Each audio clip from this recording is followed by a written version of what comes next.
Hey gang, Uncle Todd and Sonny here.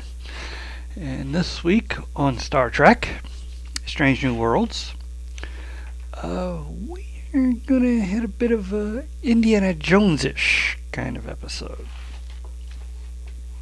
Kinda. So, Ensign Gamble, who is the new nurse at sickbay, is going to be going on his first away mission. There's this archaeological site on this planet, and although not in Federation, it's sort of in contention, that whole Federation Klingon thing, where they're not in the Federation, but they're going to allow Dr. Corby and a small crew go down and investigate so that they can learn about their own past. The planet. So, Gamble is going along with Nurse Chapel, Corby, Uhura, and Ortega's little brother, Beto, who is being allowed to to film this whole thing so that, prosperity and all that. So Spock will be running things from the Enterprise. So they beam down, and they have their native guide and advisor to help them.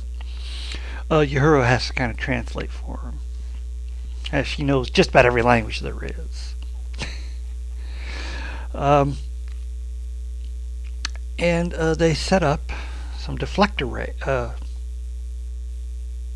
things, and because I never know what technical stuff is, and they beam down, hit back, and they uncover a massive structure. Could be a temple, could be a tomb. They don't know. So Chapel calls up and says they're going to need, wait for it, a bigger crew. Anyway, the government of the planet, or the rulers, they're only going to allow 2 more Federation people to come down. So Spock and La'an beam down. La'an for security, and Spock for knowledge, technical expertise, logic, whatever. He has assured Chapel he has any emotions under control and will be totally logical. Everything will be fine.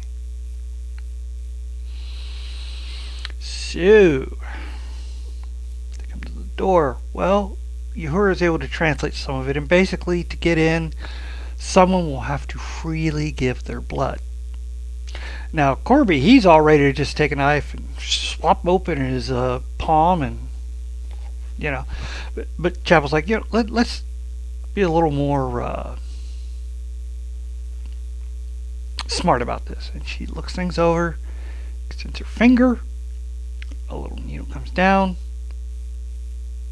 pricks her, she drops the blood on, and then I think scans her. Door opens. So they all go in as a group. And one of the first things they find is some dead bodies. These are very, very old dead bodies, showing signs of having died of starvation. Okay. Spock is of the opinion that maybe they should exit until they can get a better script on this thing, because you don't want to get trapped in there like they did.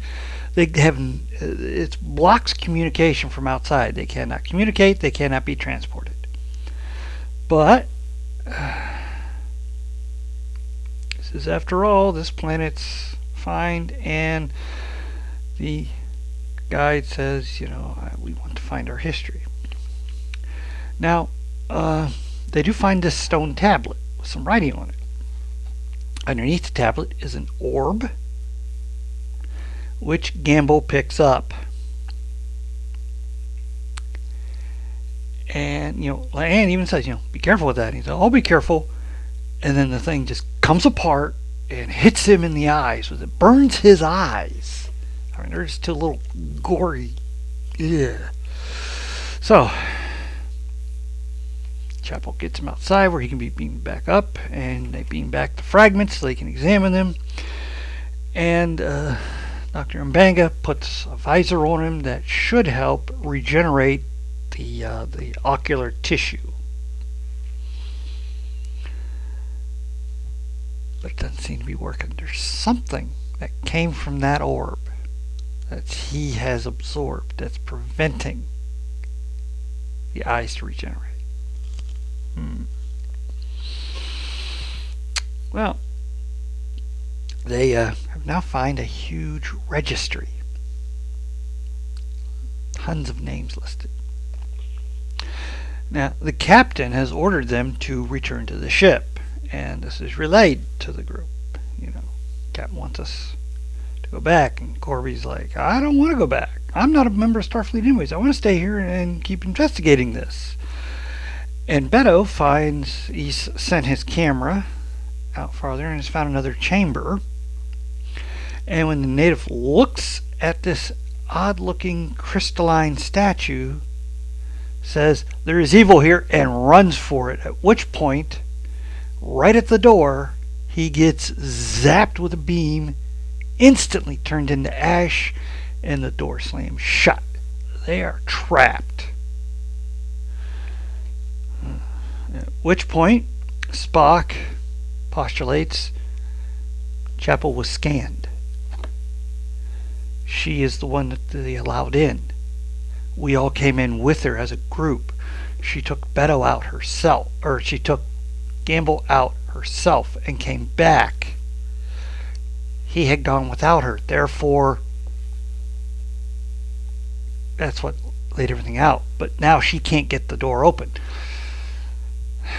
So we're going to have to continue going through. Let's see.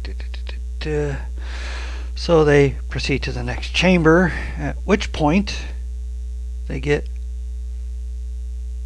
Chapel opens the door of the chamber, at which point they get separated. Chapel and Leanne are in the chamber they just entered. Spock and Corby are in another chamber, similar but not the same. Same with Beto and Uhura. Spock, while investigating, found some equipment on the one dead body they found there, and using it, sees that there are some kind of living thing inside this pit. And the translation that Corby was able to make is mentioning parasites, unwelcome visitors. Now, Chapel's postulated this place is either a lab, it's not a temple, it's a lab for extermination or for experimentation. There are some Chinese writing on the crystalline structure, and Leanne is able to translate those. And Chapel has weird readings from the structure. It is a life form, but it is not a life form. And the translation is something about being here but not being here. So now back up on the ship, Banga's scanning Gamble, says this can't be right, puts it down, gets another one, scans him again. His brain is dead, yet he's talking to him. That's impossible. Let's see. Spock, or no, Pella and Scotty have been examining fragments, and from what they can tell, something, the reason it exploded was something pushed its way out. Now this means something, and of course since it hit Gamble, that means something sentient might be inside him, so he's dangerous.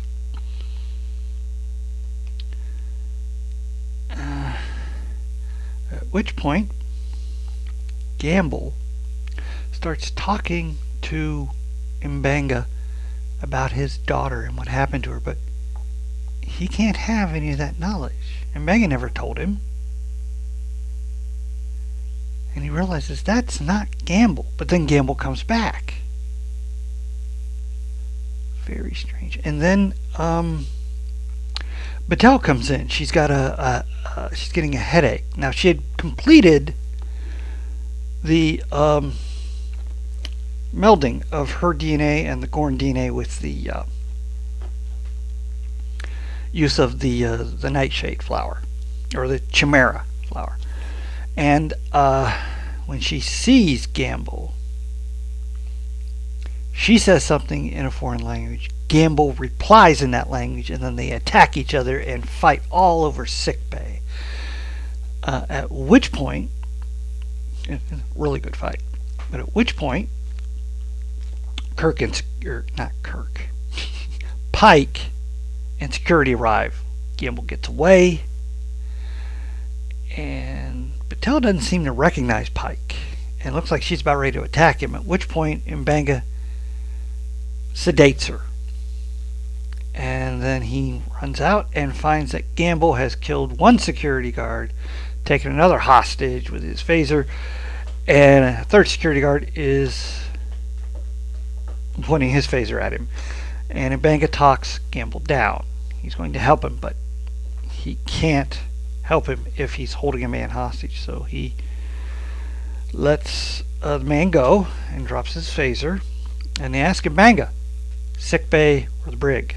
And Mbanga realizes it's going to have to be the brig. He'll have to try and work on him there. And Gamble agrees. Okay. Now, while they've been examining things down in the laboratory, tomb, whatever it is, Spock has a cut on his hand, but he doesn't remember getting that. Very strange. Uhura, in looking at the footage from Beto, no, leave those alone. No, leave those alone. Uhura is seen looking at the footage. She realizes they're all still together in the same chamber. Well, that's impossible. And Chapel understands. They're all, or no, Spock gets it, that they are all out of phase with each other. They're all in the same spot, just in different time or dimensions. So, Chapel has Corby put the tablet that he found, the slab, on the panel where the structure is. And then she has Uhura, who had a ring amulet that they had found. She had given it to her to hold. Puts that on the panel. Both things appear. Chapel takes the amulet, puts it in a slot on the tablet that looks made for it. Hourglass comes up, and they all reappear. But the pathway to the door is gone. There was a bridge there. Now it's not. Spock's hand is healed. He goes to the panel to try and do something with it, and he gets cut and realizes the effect is happening before the event. And that means when they came in that door, it was closed. Or it had left it open. Now it's closed, but the bridge is gone. Effect before event. Therefore, they must have crossed it earlier. So the bridge, though they cannot see it, is still there. Have to trust a little faith. And Christine trusts Spock. So they all start to step out. There's a bridge there. They cross, she opens the door, and they're all outside. Now, Corby wanted to bring the tablet with them, but Chapel told him no. If you remove that tablet, we will all phase back to where we were. The tablet stays there so they can stay together. So he's sad to leave it go, but... And she says, oh, it's okay. We survived. That's a win.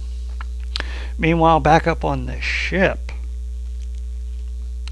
whatever is been transferred to Gamble. Oh, at this point, after hearing all of Spock's talking about what they found, Anne realizes it's not a temple. It's not a tomb. It's not a lab. It's a prison. Whatever those things are, they were left here to be imprisoned. And meanwhile, Gamble escapes from the brig. He basically just walks through the force field, kills the guard, takes his phaser, heads to engineering, where he takes Sam Kirk, Pella, and ow. See, that's what you get. Takes them hostage. He wants control of engineering because he wants to send some energy or something down to the planet. You were getting a little rambunctious there. Basically, he wants to free all the other prisoners. Stop it.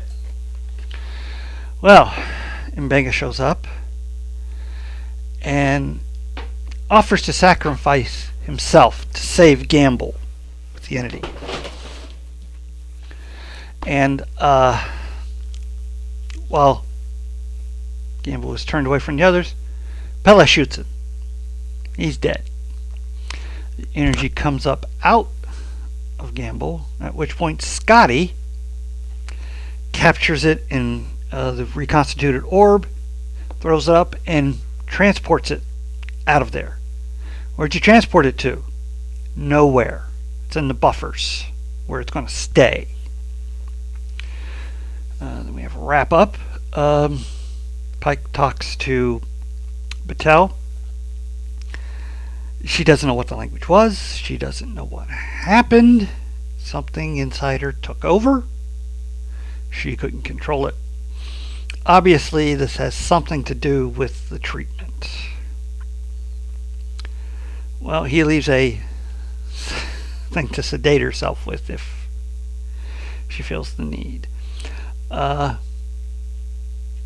make their report to Starfleet that this thing has to stay closed. Nobody can go in or out.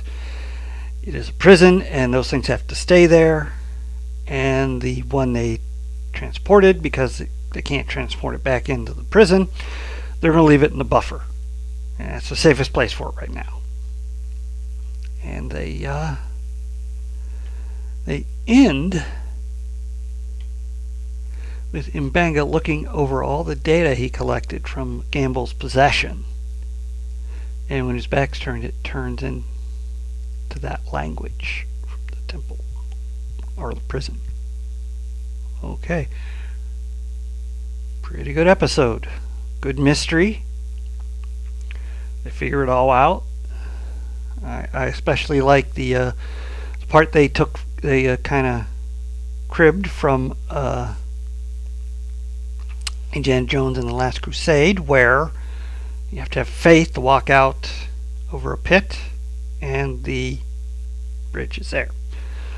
And I like that this whole thing between Spock and Chapel is not just going to be brushed aside. They're still dealing with it, but they know each other and they trust each other. So, yeah, she's not going to ignore Spock just because they've had a bit of a romantic falling out. And sorry to see Gamble go. I was starting to like him. But man, just like classic Trek, anytime a new crew member is introduced, they're gone. It's just the way that goes. So, really good episode. Really liking this season. A lot of stuff's happening, but I'm really enjoying it. So, until next time, please hit like, share, and subscribe.